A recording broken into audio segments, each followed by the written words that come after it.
Soon after the first flowers appear, the early spring birds start building their nests. This is Macclesfield Forest Heronry. The striking appearance of the long and spindly grey heron makes it a great species to observe.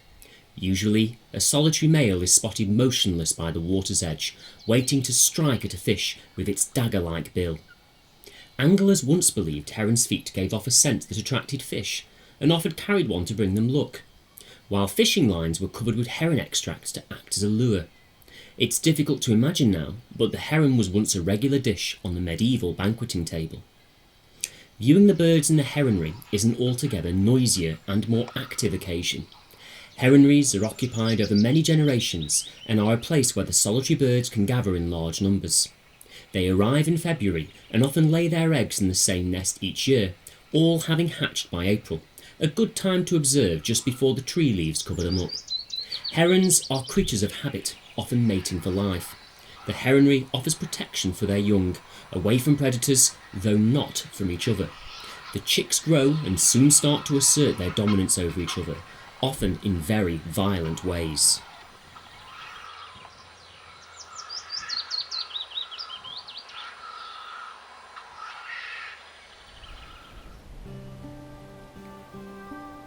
Also in the treetops in early spring, you will no doubt be spotting the distinctive grey squirrel.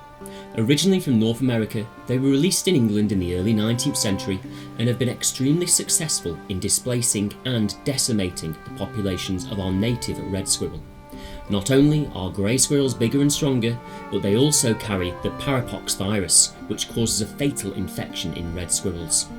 Grey squirrels breed twice a year, from December to February, and then a second litter between May and June. They build a large, untidy dray in the treetops for their young, lining it with moss, grass and feathers. Grey squirrels are most active during the day, foraging for food in trees and on the ground. They are often seen in our gardens and eat seeds, bulbs, buds, fungi, nuts and roots. They will even occasionally take eggs and chicks from smaller birds' nests. In the autumn time, many of the seeds and nuts they have collected are buried in caches around their territory. They have an excellent spatial memory which aids in refinding these in the winter, though of course many are left uneaten, and the squirrels unintentionally aid in the transportation of seeds for many of our native trees.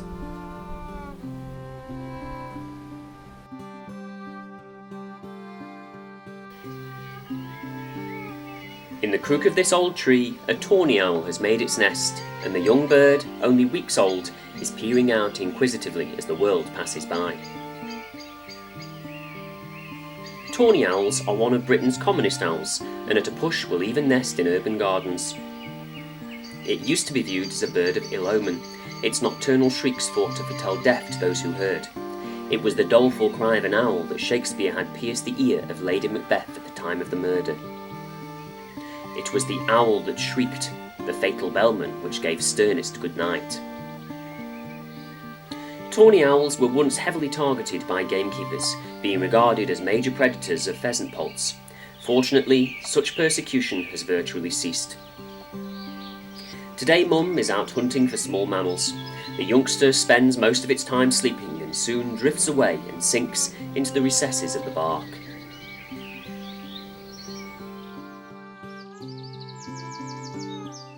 Here, in a small dry stone wall near the village of Coulton in the Manifold Valley, a pair of robins are feeding their chicks. Keep your eye on the bottom left of the screen and you will spot the male as he flies into his hidden nest amongst the lichens and mosses.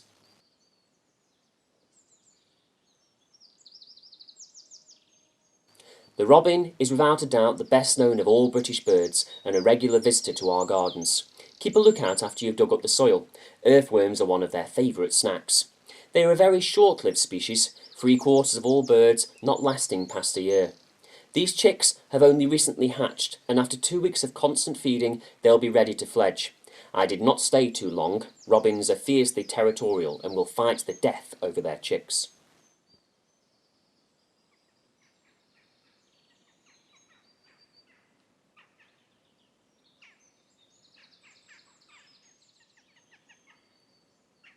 These blue tits have chosen a much more unusual location for their nest, in the top of this old footpath sign.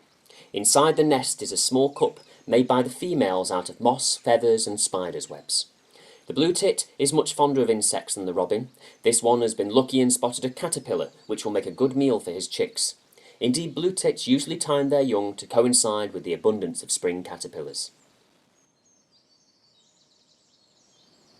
Also hastily building their nests are the wood ants. With their distinctive black and red striped body, they are Britain's biggest ants. Wood ants' nests can be up to 1 metre high and provide protection from both the weather and predators. They also provide a stable environment to rear eggs and pupae. The queens can live for 15 years, but the males and workers are much shorter lived, not lasting out the year. Wood ants live in colonies of up to 500,000, but here in the Peak District they rarely number more than 100,000. All of the ants you can see here are workers, and all are female, though they do not reproduce. They maintain the nest for the queen and her brood. The small numbers of males are within the nest, and their sole purpose is to mate with the queen. Worker ants spend much of their time collecting food, and they radiate out from the nest in long lines. As well as their pincer-like mandibles, they can also shoot formic acid from their bodies, so don't get too close if you spot a nest in the wild. One creature you can get closer to appears in our ponds in early spring. The common frog is easily our most recognisable amphibian. They're found throughout Britain in almost any habitat where there are suitable bodies of water for breeding nearby. Garden ponds are extremely important for frogs, particularly in urban areas where their natural habitat has now been destroyed. Frogs tend to be most active at night when they feed on a wide variety of invertebrates, but you're only likely to see them active during the day when it is the mating season. The males have a single vocal sac under the chin, and their call can be heard for some distance. They collect together in groups, usually at their original birthplace, and lay rafts of spawn containing up to 2,000 eggs. Within 4 weeks, the tadpoles develop and then hatch to feed and grow on algae and water fleas. By the end of the summer, their tails have gone, their legs have grown, and they hop out of the pond as tiny froglets. During winter, they then hibernate under rocks, in compost heaps, or under water buried in mud and vegetation. Living and existing as they do in the ditches and ponds around the countryside, in ancient lore, frogs were seen as creatures of the underworld, and for this reason became associated with the supernatural and witches.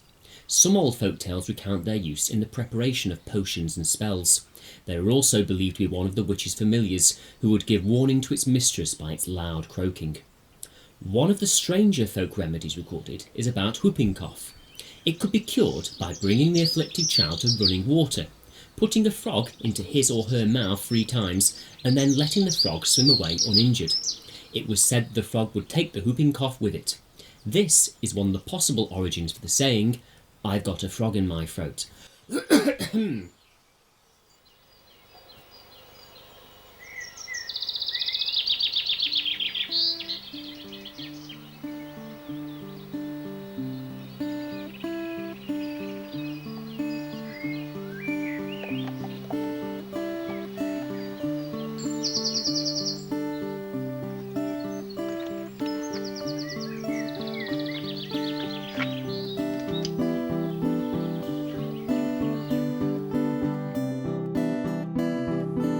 The beautiful red fox, with its long white-tipped bushy tail, is an iconic wild animal. Although mostly nocturnal, they can be spotted during the day. I glimpsed this male amongst the grasses of a small marsh near to Longston in Staffordshire. They are often solitary animals, except during the winter breeding season, when they court and mate. Their high-pitched shrieking calls are often heard cutting through the frosted night air. Although they look quite big from a distance, the average male is usually no more than 75 centimetres from head to tail and weighs little more than 5 kilograms. They may lead small rodents such as voles and rabbits, although they will also scavenge. They are extremely resourceful and across the world have adapted to survive in some extremely harsh environmental conditions. Unlike us, they do not chew their food. They use their canine teeth to shear their meat into manageable chunks.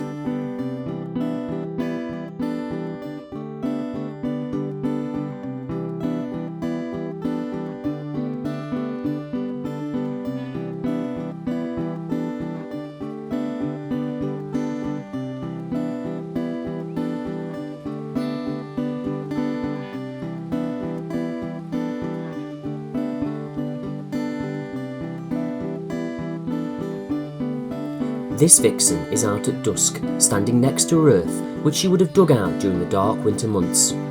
She did not have a litter this year, but living for up to 10 years she still has time to breed. A fox's range can vary anywhere up to 2,000 hectares. Newborn foxes are born blind and deaf, remaining that way for roughly 2 weeks and developing into a recognisably immature adult by around 8 weeks. Only at this point will they leave their den.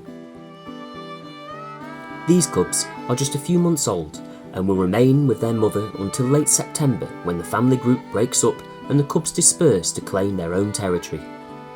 These cubs, filmed by myself over 10 years ago, keep rushing over to their mother excitedly in an effort to beg for food. They hold their bodies low to the ground, wag their tails rapidly and nuzzle their mother's mouth. In a few weeks they will be foraging for themselves.